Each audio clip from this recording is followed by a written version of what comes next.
نحمده ونصلي على رسوله الكريم أما بعد فأعوذ بالله من الشيطان الرجيم بسم الله الرحمن الرحيم رب اشرح لي صدري ويسر لي أمري واحلل عقدة من لساني يفقه قولي ربي زدني علما اللهم فقهني في ديني اللهم إني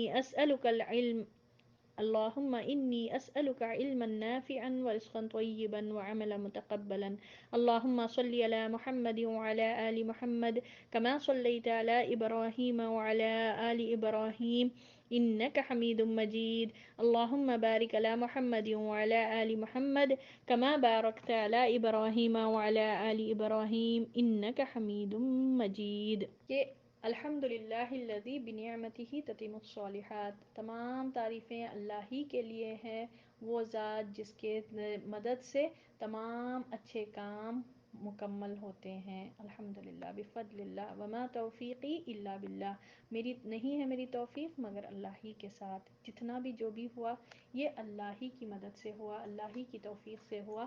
اللہ تعالیٰ اپنی بارگاہ میں اسے قبول فرمائے اور اس کا بہترین اجر ہم کو دنیا اور آخرت میں دیے، اور ہم کروڑوں درود اور سلام محمد صلی اللہ علیہ وسلم پر بھیجتے ہیں۔ سبحان اللہ، کیسی کیسی چیلنجز سے گزرے آپ صلی اللہ علیہ وسلم کی پوری سیرت، لائف آف محمد صلی اللہ علیہ وسلم ہم لوگوں نے پوری دیکھی، پوری زندگی آپ صلی اللہ علیہ وسلم کی کیسا ہوئی، بچپن سے لے کر وفات تک کا سفر ہم لوگوں نے طے کیا۔ اور سبحان اللہ، اس سفر میں ہم لوگ جب پڑھتے تھے، جب سٹارٹ کرے، کیسی اللہ تعالیٰ نے ہماری مدد فرمائی اور یہاں تک کہ ہم لوگ مکمل کر چکے الحمدللہ۔ تو کل ہم لوگوں نے نبی صلی اللہ علیہ وسلم کے اخلاق کے بارے میں کیا تھا۔ تو اخلاق، آپ صلی اللہ علیہ وسلم بہترین اخلاق پر فائز ہیں۔ اللہ فرماتا ہے کہ انک لعلی خلق عظیم، آپ بہترین اخلاق پر فائز ہیں۔ تو اس کا یہ مطلب ہے کہ آپ صلی اللہ علیہ وسلم کے پاس، شخصیت کے پاس آ کر حسن اخلاق سب ختم، یعنی the بیسٹ اخلاق کسی کے پاس تھے وہ محمد صلی اللہ علیہ وسلم پر تھے۔ اس میں سے ہم اگر ایک جھلکی دیکھیں تو آپ صلی اللہ علیہ وسلم کبھی یہ نہیں پسند فرمائے کہ آپ صلی اللہ علیہ وسلم کے لیے صحابہ رضی اللہ تعالیٰ عنہم اٹھے، یعنی جب محمد صلی اللہ علیہ وسلم آئے تو کوئی آپ صلی اللہ علیہ وسلم کی عزت اور احترام میں کوئی کھڑے نہ ہو جائے، یہ نہیں پسند فرماتے تھے آپ صلی اللہ علیہ وسلم۔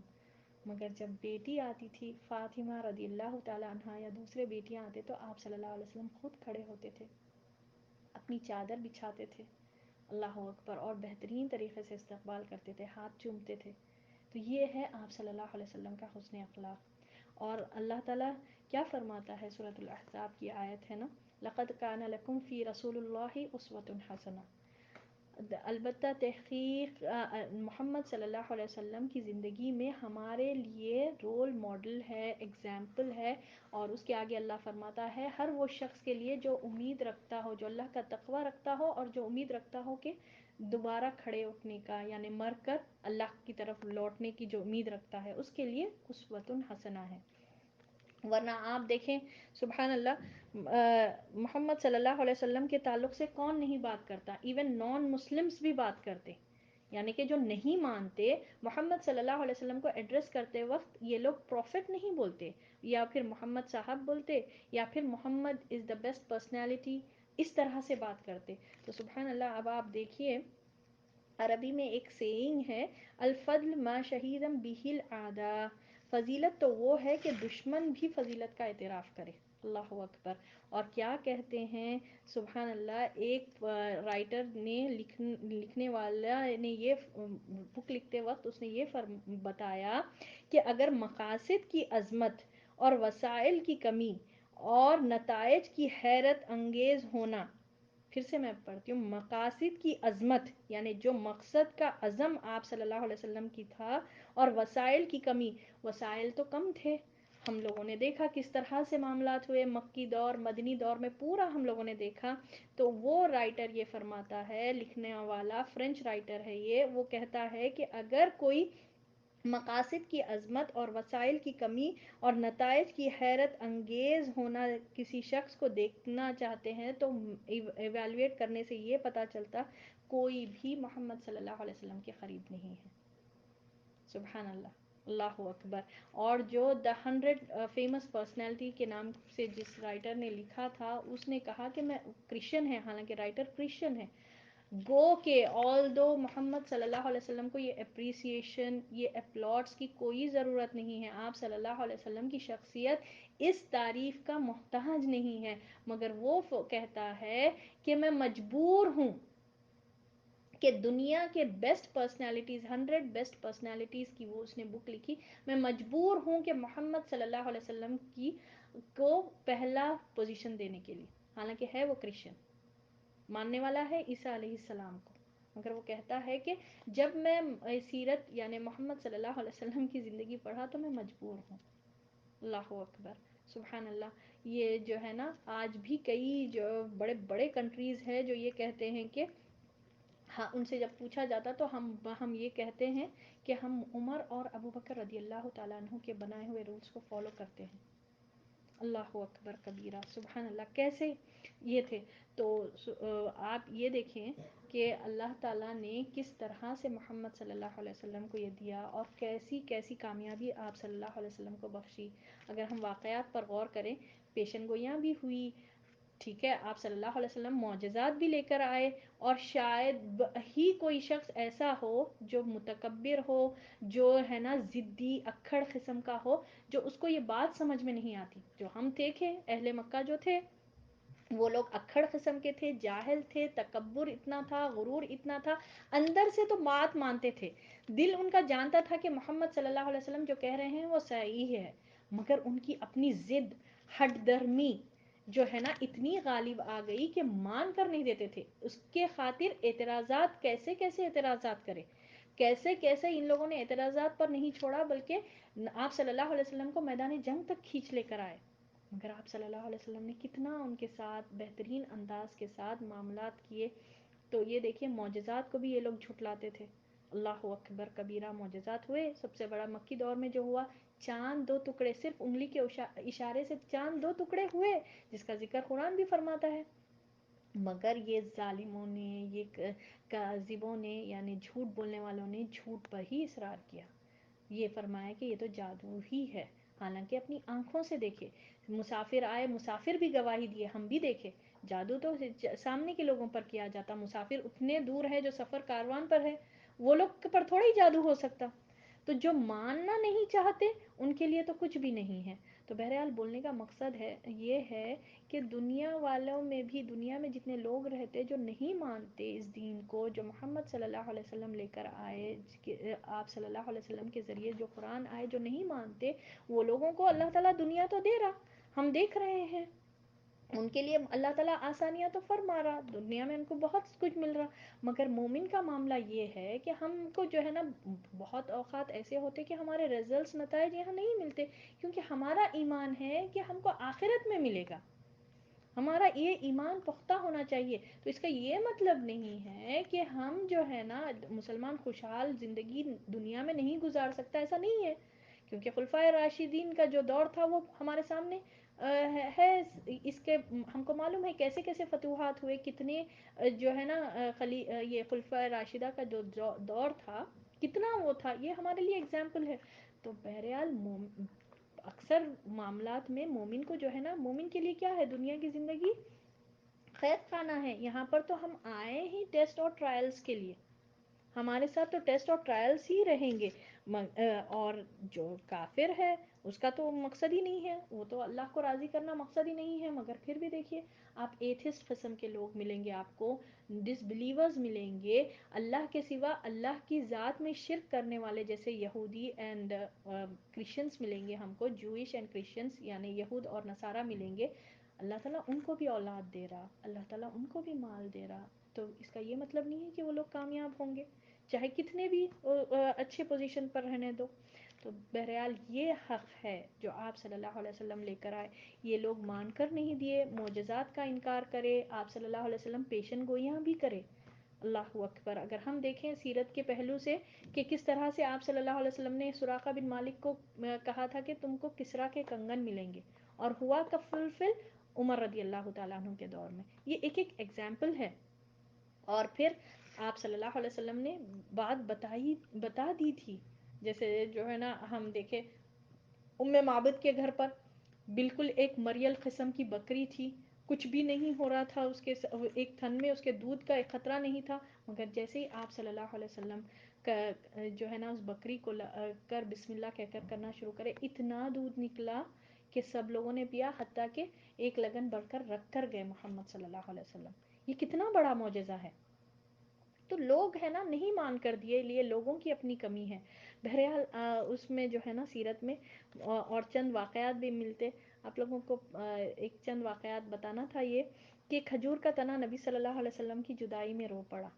ٹھیک ہے، ہوا کیا تھا، پرانے زمانے میں لوگ جو ہے نا اپنی عمارتیں کی بنیاد کھجوروں کے تنوں پہ مٹی اور پتھروں پر رکھا کرتے تھے. مسجد نبوی کا بھی اسی طرح بنیاد رکھی گئی تھی نا اس دور میں. اسی طرح کھجور کے جو ہے نا چھڑیوں پر، کھجور کے تنوں پر مٹی اور پتھروں پر رکھتے تھے. تو یہی ہوا معاملہ. تو آپ صلی اللہ علیہ وسلم کی عادت کیا تھی کہ خطبہ جمعہ کھڑے ہو کر ارشاد فرماتے تھے. جب آپ صلی اللہ علیہ وسلم تھک جاتے تھے تو مسجد نبوی میں گڑے ہوئے کھجور کا ایک تنا، ایک برانچ، ایک ٹرنک جس کو کہا جاتا، سوری برانچ نہیں ٹرنک جو رہتا، اس کو جو ہے نا آپ صلی اللہ علیہ وسلم ٹیک لگا لیتے تھے. یعنی جب بھی تھک جاتے تھے تو ٹیک لگاتے تھے جمعے کا جب خطبہ کرتے تھے. تو ایک انصاری عورت کیا کری، آ کر آپ صلی اللہ علیہ وسلم کے سامنے ایک پیشکش پیش کی اور کہا کہ میرا غلام، اس نے کہا، یہ عورت نے کہا کہ میرا غلام بڑا ہی ہے، یعنی کارپینٹر ہے، تو کیا میں آپ کے لیے ایک ممبر بنوا دوں؟ تو نبی صلی اللہ علیہ وسلم نے کہا جیسے تمہاری مرضی.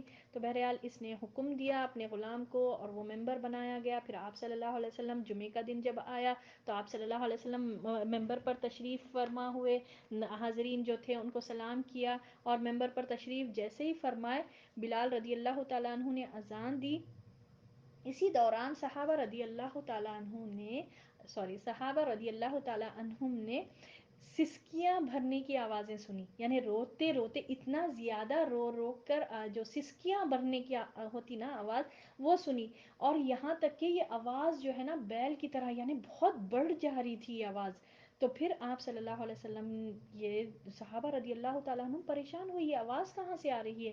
تو وہ ان لوگوں نے یہ نوٹس کیا کہ یہ کھجور کا تنا جو یہ ٹرنک تھا وہاں سے آوازیں آ رہی ہیں. تو آپ صلی اللہ علیہ وسلم ممبر سے فوری اترے اور جا کر اس ٹرنک کو سبحان اللہ گلے لگا لیے. تو وہ بعد میں یہ جیسے چھوٹا بچہ سسکیاں لیتا نا، ہچکیوں پہ رہتا لاسٹ میں، یعنی بہت زیادہ رونے سے کبھی ہم گلے لگا لیتے نا بچے کو تو وہ ہچکیوں پر رہتا نا، ہچکیوں پر ہوتا، اس طرح سے اس کا معاملہ ہوا. پھر بعد میں وہ خاموش ہو گیا. آپ صلی اللہ علیہ وسلم گلے لگانے کے بعد پھر آپ صلی اللہ علیہ وسلم نے فرمایا قسم ہے ذات کی جس کے ہاتھ میں محمد صلی اللہ علیہ وسلم کی جان ہے، اگر میں اس کو گلے لگا کر دلاسا نہ دیتا تو یہ روز محشر تک روتا رہتا. اللہ اکبر کبیرہ. اللہ اکبر. کیسی محبت تھی، کیونکہ آپ صلی اللہ علیہ وسلم اس کو ٹیک لگا کر نصیحتیں بتاتے تھے لوگوں کو تھک جانے پر. تو وہ مس کر رہا تھا وہ ٹرنک. اللہ اکبر کبیرہ. اللہ اکبر کبیرہ. سوچے ہم کیسی محبت تھی. اور نبی صلی اللہ علیہ وسلم نے فرمایا مکے میں ایک ایسے پتھر کو جانتا ہوں جو مجھے سلام کرتا تھا. آپ صلی اللہ علیہ وسلم جب بھی گزرتے تھے وہ سلام کرتا تھا. یہ پتھروں نے اور جھاڑوں نے آپ صلی اللہ علیہ وسلم سے کیسی محبت کی. احد کا پہاڑ ہم لوگوں نے دیکھا، غزوہ احد میں خوشی سے وہ شیک ہونے لگا. تو نبی صلی اللہ علیہ وسلم نے فرمایا اے احد ٹھہر جا، تجھ پر ایک نبی، ایک صدیق اور 2 شہید ہیں، 2 شہداء ہیں. اللہ اکبر کبیرہ. یہ وہ ہے. اللہ اکبر. ہم سمجھتے ہیں مخلوق یہ ایسی مخلوق ہے جن کے پاس جان نہیں ہے، وہ لوگ بھی پتھر اور جو ہے نا جھاڑوں نے کیسی آپ صلی اللہ علیہ وسلم سے محبت کی. تو یہ ایک واقعہ. اور دوسرا ام سلیم کا واقعہ شاید میں آپ لوگوں کو بتائی یا نہیں بتائی. ام سلیم اور ابو طلحہ رضی اللہ تعالیٰ عنہما، یہ دونوں کو ایک اللہ تعالیٰ نے بیٹا دیا تھا، اس کا نام ابو عمیر تھا. ابو عمیر کے پاس ایک پرندہ تھا، وہ بچہ جو ہے نا وہ پرندے سے ہمیشہ کھیلتا رہتا تھا. نبی صلی اللہ علیہ وسلم بھی بہت اس کو چاہتے تھے. آپ صلی اللہ علیہ وسلم بچوں سے بہت اچھے سے رہتے تھے، بہت محبت کرتے تھے. سبحان اللہ. ایک صحابی رضی اللہ تعالیٰ عنہ آ کر کہے کہ آپ جو ہے نا بچوں سے اتنا محبت کرتے، مجھے کبھی بچوں پر پیار نہیں آتا، مجھے کوئی بچوں کو ہے نا قریب کرنا دل نہیں بولتا. تو اللہ تمہارا دل سخت کر دیا تو کوئی کیا کر سکتا ہے؟ اللہ سے رحمت مانگو، کیونکہ یہ بچوں سے محبت کرنا، بچوں کے ساتھ کھیلنا، یہ رحمت کی نشانی ہے۔ بہرحال آپ صلی اللہ علیہ وسلم یہ ابو عمیر سے کھیلتے تھے، پر ایک دن کیا ہوا، یہ بچہ بیمار ہو گیا اور بیماری اس کی طول پکڑ گئی، اور ابو طلحہ جو ہے ایز یوزول محمد صلی اللہ علیہ وسلم کے پاس ملنے گئے تھے، حاضری جو بھی ہے ملنے جاتے تھے آپ صلی اللہ علیہ وسلم سے، مسجد نبوی میں تعلیمات سیکھنے جاتے تھے، تو وہ دیر لگا دیے، یعنی بیماری کی کیفیت ہی تھی، ام سلیم گھر پر تھے، وہ بچہ جو ہے نا بیمار اتنا ہو گیا تھا کہ بہت زیادہ بیمار پڑ گیا تھا، اسی حالت میں ابو طلحہ گھر کے باہر چلے گئے، اب جانا تھا، ام سلیم جب گھر پر موجود تھی، یہ بچہ بیماری اتنی سخت ہو گیا کہ بچے کا انتقال ہو جاتا، تو اب ام سلیم کیا کرتے، فوری بچے کو ایک چادر میں ریپ کر کے گھر کے ایک کارنر پہ رکھ دیتے، اور جو بھی گھر کے اطراف میں جو لوگ تھے یعنی دوسرے بچے وغیرہ جو بھی تھے رشتہ دار تھے، سب کو بولتے کہ نہیں بتاؤ ابو طلحہ کو، میں بتاؤں گی ابو طلحہ کو۔ بہرحال ابو طلحہ آتے، گھر کو آتے، ابو طلحہ سے ام سلیم سے پوچھتے کہ کیا ہے، بچے کا حال کیسا ہے، تو وہ سکون سے سو گیا بتاتے، ابو طلحہ آگے بڑھ کے وہ بچے کے پاس جانے کی کوشش کرتے تو ام سلیم بولتے کہ روکتے کہ نہیں، اب وہ سکون سے سو گیا نا، اس کو آرام کرنے دیں، آپ اس کو ڈسٹرب نہ کریں، تو ابو طلحہ رک جاتے، اور ابو طلحہ کو بولتے کہ کھانا لگاتے، آپ سوچے ام سلیم کا صبر، ٹھیک ہے، بیٹا تھا، ماں کا کیسی محبت ہوتی، تو سبحان اللہ وہ جو ہے نا اتنی جو ہے اپنے شوہر کے لیے کھانا نکالتے، پھر شوہر کو فارغ ہو گئے بعد شوہر کے ساتھ جاتے، ہم بستری ہوتی دونوں میں، پھر اس کے بعد صبح اٹھتے تو ابو طلحہ کو بتاتے کہ اے ابو طلحہ، اگر جو مالک کسی چیز کا ہے اور وہ اس نے ہم کو کچھ دیر کے لیے کچھ امانت دی رکھانے کے لیے، اگر وہ مالک آ کر ہم سے سوال کر لے کہ ہم وہ امانت واپس چاہیے تو کیا ہمیں دینا چاہیے یا رکھ لینا چاہیے؟ تو ابو طلحہ بولتے کہ نہیں نہیں، دے دینا چاہیے، اور اگر اس پر دوسرے لوگ اس پر رونے لگے، پیٹنے لگے اور نوحہ گیری کرنے لگے کہ یہ امانت دے رہے ہیں، کیوں دے رہے ہیں، دوسرے لوگ رونے لگے تو پھر کیا کریں گے؟ تو ابو طلحہ بولتے کہ نہیں، یہ لوگ تو غلط کر رہے ہیں، رونا نہیں چاہیے، وہ مالک کی امانت ہے، وہ تو دے دینا چاہیے۔ تو سبحان اللہ ام سلیم دیکھیے کتنی بہترین مثال دے کر بتاتے، تو ام سلیم بولتے کہ اچھا تو یہ آپ کا بیٹا ہے، اللہ نے ہم کو دیا تھا اور اللہ نے لے لیا واپس۔ سبحان اللہ، ان کے چہرے کا کلر بدل جاتا، کیونکہ بہت محبت کرتے تھے اپنے بیٹے سے، ابو طلحہ بہت چاہتے تھے اپنے بیٹے کو، اور چہرے کا رنگ بدل جاتا، ان کے چہرے کے آثار بدل جاتے، اور فوری وہ جو ہے نا یہ سوچتے کہ بیوی کا کیسا صبر تھا، پوری رات صبر کرے، ٹھیک ہے، صبح ہوئی تو بتائے، پھر نبی صلی اللہ علیہ وسلم کے پاس جا کر پورا قصہ بیان کرتے، اپنی بیوی کا بھی صبر بیان کرتے، تدفین ہونے کے بعد، سب ہونے کے بعد جا کر بولتے، پھر اس کے بعد نبی صلی اللہ علیہ وسلم دونوں کے لیے برکت کی دعا دیتے، اور سبحان اللہ، اللہ تعالیٰ ان کو اور ایک بیٹا نوازتا جس کا نام نبی صلی اللہ علیہ وسلم خود عبداللہ رکھتے، اور پھر ان سے کئی حافظ بچے، یہ عبداللہ کو کئی اولاد ہوئی جو پورے کے پورے حافظ ہوئے، کہا جاتا ہے کہ 9 بچے ہوئے اور پورے کے پورے قرآن کے حافظ، اللہ اکبر کبیرہ۔ یہ صبر کی ایک بہترین اگزامپل ہے، نبی صلی اللہ علیہ وسلم نے جو برکت کی دعا دی، پھر اسی طرح اور ایک واقعہ جو ہوا تھا، یہ یعنی کہ بہت سے واقعات ہیں بھی، بہت ہے، اس میں سے ایک جو ہے نا ہم لوگوں نے پڑھا جب جنگ بدر ہوئی، عمیر بن وہب کا معاملہ یہ تھا کہ ہم دیکھے ہم لوگوں نے کہ عمیر بن وہب ایک چالاکی کر کر نبی صلی اللہ علیہ وسلم کو قتل کرنے کی نیت سے مدینہ آئے تھے، مگر نبی صلی اللہ علیہ وسلم نے ان کو یہ بتا دیا تھا کہ کیا سوچ کر آئے تھے، کیا پلاننگ تھی، تو وہ مسلمان ہو گئے۔ تو سوچے آپ، یہ بھی پیشن گوئی تھی آپ صلی اللہ علیہ وسلم کی، پتہ چل گیا تھا آپ صلی اللہ علیہ وسلم کو وحی کے ذریعے، اور وہ عمیر بن وہب شوک ہو گئے، ہاں قیدی بنا لیا گیا تھا بدر میں، تو یہ عمیر بن وہب کیا کرے، ایک جو ہے نا صفان سے، جو امیہ بن خلف کا بیٹا تھا، صفان بن امیہ سے، وہ بتا کر آئے تھے کہ میں جو ہے نا ان جو ہے نا میرا تو دل چاہ رہا کہ میں جا کر مدینہ میں محمد صلی اللہ علیہ وسلم کو معاذ اللہ قتل کر دوں، مگر کیا کروں، میرے پاس اتنی استطاعت نہیں ہے، یہاں پر جو ہے نا میرے بچے ہیں، میرے بچے ہیں، میرے پاس بہت زیادہ قرضہ ہے، میرے بعد جو ہے نا میرے بچے وغیرہ سب بھوکے مر جائیں گے، ان کو اپنی بچوں کی فکر ہوئی، تو اس پر صفوان بن امیہ نے کیا کہا کہ کوئی بات نہیں اے عمیر، میں تم کو مدد کر دیتا ہوں، میں تمہارا قرضہ بھی پورا کلیئر کر دوں گا، اگر تمہاری یہ انٹینشن ہے، کیونکہ صفوان بن امیہ کس کے بیٹے تھے؟ امیہ بن خلف کے. تو یہ امیہ بن خلف جو ہے بدر میں مرا تھا، تو باپ کا بدلہ ان کو بھی تھا. تو پورا مکے میں جو ہے نا اتنی زیادہ غم اور پریشانی کا معاملہ تھا کہ ہر کوئی چاہتا تھا، یہ بولتے تھے کہ اب تو یہاں پر جینا دل نہیں بول رہا، کہ ہر ایک کے پاس کچھ نہ کچھ موت ہوئی ہے.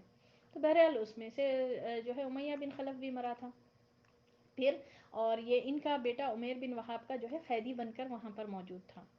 تو صفوان بن امیہ نے کہا کہ اچھا ٹھیک ہے عمیر، تمہارا اگر یہی ہے، تم اگر یہ جذبہ رکھتے ہو تو میں تمہارا کلیئر کر دیتا ہوں تمہارا یہ، اور تم جا کر محمد صلی اللہ علیہ وسلم کو قتل کر دینا. اب بہرحال یہ بات تو ان کے منہ سے، عمیر بن وہاب کے منہ سے نکل گئی. تو یہ صفوان بن امیہ نے انتظام بھی کیا سواری کا، اور وہ گئے. ٹھیک ہے، گئے اپنی اونٹنی پر سوار ہو کر، اور جو ہے نا تلوار لٹکائے ہوئے تھے، محمد صلی اللہ علیہ وسلم کے پاس آئے. عمر رضی اللہ تعالیٰ عنہ دیکھ کے فوری پہچان گئے، مگر چاہ رہے تھے کہ پکڑ لیں اور جانے نہ دیں محمد صلی اللہ علیہ وسلم کے پاس، تاکہ جا کر یہ لوگ کچھ نقصان نہ پہنچا دیں. مگر وہ ہوا یہ کہ وہ جا کر سیدھا سامنے محمد صلی اللہ علیہ وسلم کے کھڑ گئے. تو آپ صلی اللہ علیہ وسلم نے کہا، عمیر کی طرف آنکھ اٹھا کر دیکھ کر کہا، اے عمیر، کیا مقصد سے آئے ہو یہاں پر؟ تو عمیر تو پہلے ہی بول دیے تھے، سوچ لے کر گئے تھے کہ میں اپنے بیٹے کو چھڑانے آیا ہوں، اس کے لیے فدیہ لایا ہوں. تو نبی صلی اللہ علیہ وسلم فرماتے کہ جو لوگ یہاں پر قیدی کو چھڑانے آتے ہیں وہ تو سامان متاع وغیرہ لے کر آتے ہیں، یعنی کچھ ویلتھ وغیرہ، پونجی وغیرہ لے کر آتے ہیں، اور تم تلوار لٹکائے ہوئے ہو عمیر. تو نہیں، تو وہ ایک بات کو چھپا لیتے، یعنی اسپیچ لیس ہو کر یہ بولتے کہ نہیں نہیں، ایکچولی میں اونٹ پر بیٹھ گیا تو میں بھول گیا تلوار لٹکانے کی جو عادت تھی، تو اس وجہ سے وہ تلوار رہ گئی، میں بھول گیا. تو نبی صلی اللہ علیہ وسلم بولتے کہ اے عمر، جھوٹ نہ بولو. یہ کیوں نہیں بتا دیتے کہ تم نے صفوان بن امیہ سے یہ شرط لگائی ہے کہ میرے بعد اگر مجھے کچھ ہوا تو میرا یہ جو ہے نا قرضہ ادا کر دینا، اور یہ جو ہے نا میرے بچوں کا خیال رکھنا، اور یہ شرط تم نے کہ مجھے قتل کرو گے. نبی صلی اللہ علیہ وسلم نے پورا بتا دیا یہ پلان، اور تم نے کعبے کے سامنے کھڑ کر صفوان بن امیہ سے یہ بات کی تھی. تو عمیر بن وہاب ایک دم شوق ہو گئے، ایسا کیسا؟ یہ بات تو صرف میرے اور صفوان بن امیہ کے بیچ میں ہو ہی نہیں سکتا، کہ یہ وہاں پر کوئی تھرڈ پرسن موجود ہی نہیں تھا. یہ تو اللہ جو علیم الخبیر والی ذات ہے، جو سمیع العلیم والی ذات ہے، اس کی طرف سے ہی آپ کو بتایا گیا ہے. تو لہٰذا انہوں نے شہادت کی گواہی دی. لا الہ الا اللہ. کیسے کیسے پیارے واقعات ہیں نا یہ، سبحان اللہ. اور ہمارا ٹائم نہیں ہے، میں آپ کو اور واقعات پڑھ کر سناتی تھی. تو فائنلی ایک واقعات میں آپ کو بڑھ کر سناؤں گی کہ آپ صلی اللہ علیہ وسلم ایک مرتبہ مدینہ میں جو ہے نا قضائے حاجت کے لیے نکلے. ٹھیک ہے، ایک صحابی جو ہے وہ بھی تھے ساتھ میں، پیچھے پیچھے چل رہے تھے، دیکھ رہے تھے. نبی صلی اللہ علیہ وسلم جو ہے نا اس دور میں کوئی ہمارے جیسے واش رومز کی سہولت نہیں تھی بھائی، جو اس زمانے میں ہے بہت آسانی ہے. مگر اس دور میں لوگ جو ہے نا قضائے حاجت کو ایسی جگہوں پر جاتے تھے کہ پورے لوگوں کے نگاہوں سے دور، جنگلوں میں، وادیوں میں جاتے تھے. تو آپ صلی اللہ علیہ وسلم کے ہاتھ میں پانی چمڑے کے وہ اس میں ہوتا تھا ایک لوٹا ٹائپ، اس میں جی جی جی ہاں. تو بہرحال آپ صلی اللہ علیہ وسلم جا رہے تھے، اور دیکھے کہ وادی کے دور تک گئے مگر کوئی آڑ نہیں ملی تھی آپ صلی اللہ علیہ وسلم کو، کہ ایک آڑ میں آپ صلی اللہ علیہ وسلم با حیا، اتنے با حیا کہ ایک کنواری شخص، ایک کنواری عورت، سوری ایک کنواری عورت کی حیا سے بھی زیادہ حیادار تھے. اللہ اکبر. تو بہرحال آپ صلی اللہ علیہ وسلم نکلتے وادی میں، دیکھتے کہ دور تک بھی آڑ نہیں ملتی، اور دو جھاڑ جو ہے نا ایک ڈسٹنس پہ رہتے، تھوڑا جو ہے نا فاصلے پر رہتے، دو جھاڑ رہتے. تو آپ صلی اللہ علیہ وسلم ایک جھاڑ کی طرف جاتے اور جا کر بولتے کہ اللہ کے حکم سے میرے ساتھ چل. اور سبحان اللہ، وہ جھاڑ آپ صلی اللہ علیہ وسلم کے پیچھے، صحیح بخاری کی حدیث ہے یہ، آپ صلی اللہ علیہ وسلم کے پیچھے ایسے چل پڑتا جیسے کہ اونٹ کی نکیل تھامے کوئی مالک کے ساتھ اونٹ کیسا پیچھے پیچھے جاتا اور مالک کیسا آگے آگے رہتا، اس طرح سے وہ جھاڑ پیچھے پیچھے چلنے لگا. تو آپ صلی اللہ علیہ وسلم اس کو لے کر گئے. پھر آپ صلی اللہ علیہ وسلم دوسرے جھاڑ کی طرف گئے اور اس کو بولے کہ اللہ کے حکم کے ساتھ میرے ساتھ چل. تو سبحان اللہ وہ بھی چلنے لگا. پھر آپ صلی اللہ علیہ وسلم ایک جگہ پہنچے اور پھر ان دونوں کو ملایا اور ان دونوں کو حکم دیا کہ مجھے یہ جو ہے نا یعنی اپنی شاخوں کو دونوں کو جڑا لو اور مجھے سایہ دو یعنی کہ مجھے آڑ دو.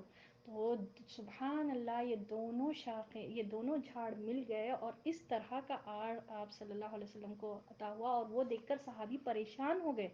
وہ دیکھ رہے تھے دور سے اور آپ یہ دیکھ کر نا وہ جلدی سے کیا کرے دوسری جگہ چلے گئے. کہیں ایسا نہ ہو کہ محمد صلی اللہ علیہ وسلم کو یہ سمجھ میں آ جائے کہ میں پیچھا کر رہا ہوں اور پھر آپ صلی اللہ علیہ وسلم کو اور دور جانا نہ پڑے. تو وہ دیکھ کر وہ پلٹ کر واپس چلے گئے اور اپنے میں آپ باتیں کرنے لگے کہ سبحان اللہ یہ میں نے دیکھا کہ دونوں جھاڑ چل رہے ہیں آپ صلی اللہ علیہ وسلم کے کہنے پر. اللہ کے حکم کی جب بات کی تو بعد میں پھر یہ سوچتے ہی رہتے وہ صحابی. وہ پھر سبحان اللہ نبی صلی اللہ اتنے میں نبی صلی اللہ علیہ وسلم سامنے کھڑے ہوئے رہتے. تو آپ صلی اللہ علیہ وسلم کو دیکھ کر پھر وہ جھاڑوں کو دیکھتے وہ جھاڑ پھر اسی طرح اپنی اپنی جگہوں پر پہنچ جاتا. سبحان اللہ. تو ایسے بہت سے واقعات ہوئے. یہ ٹرنک کا واقعہ یہ عمر بن وہب کا واقعہ یہ واقعات یہ اور اس سے کہیں بڑھ کر چاند کے 2 ٹکڑے ہونے کا واقعات. یہ صداقت ہے. آپ صلی اللہ علیہ وسلم جو لے کر آئے وہ حق ہے. یقین ہونا ہے. جو نہیں مانتے وہ ان کی اپنی کمی ہے ان کا اپنا غرور ہے ان کا اپنا تکبر ہے ان کی اپنی ضد ہے ان کی اپنی ہٹ دھرمی ہے. تو یہ بہرحال یہ تھوڑے واقعات آپ کے سامنے بتانا تھا. اللہ تعالی ہم سب سے یہ قبول فرما لے اور واقعی میں اللہ تعالی ہم کو توفیق عطا فرمائے کہ نبی صلی اللہ علیہ وسلم کی پوری زندگی ہمارے سامنے رول ماڈل ہو. ہم دنیا کے معاملات کو زیادہ اہمیت نہ دیں بلکہ اس دین کو تھام کر رہیں جو قرآن اور سنت کے ذریعے سے ہمارا مکمل ہوتا ہے. پوری تعلیم ہم کو پورا پیکج جو ملتا ہے وہ قرآن اور سنت سے اور الحمدللہ یہ پورا محفوظ طریقے سے ہم تک پہنچایا گیا. تمام سنتیں تمام احادیث صحیح بخاری اور تمام اماموں کے جو ہے جتنے بھی صحیح احادیث ہیں ہم تک پہنچے. لاکھوں لوگوں نے محنت کر کر. تو اللہ تعالی ہم کو اس کی قدر کرنے والا بنائے اور قدر کرنا یہ ہوتا کہ آپ اس پر عمل کریں. اللہ ہم سب کو عمل کی توفیق عطا فرمائے. آمین یا رب العالمین. وآخر الدعوانا ان الحمد للہ رب العالمین. سبحان ربک رب العزت عما یصفون وسلام علی المرسلین والحمد للہ رب العالمین. سبحانک اللہم وبحمدک نشہد ان لا الہ الا انت نستغفرک ونتوب الیک.